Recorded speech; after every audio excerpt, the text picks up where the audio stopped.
তো প্রিয় হবিগঞ্জবাসী, দেখুন হবিগঞ্জ সদর হসপিটাল সামনে কত মানুষ অসহায়ের মতো চিকিৎসার জন্য আসা যাওয়া করতেছেন।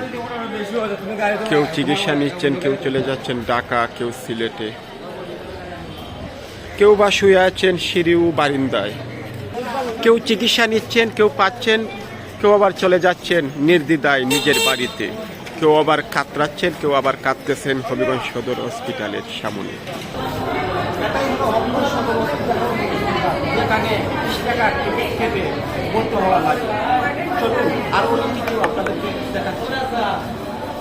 এটা হলো সদর হসপিটালের আরেকটি কক্ষ, আরেকটি কক্ষে যাওয়ার রাস্তা।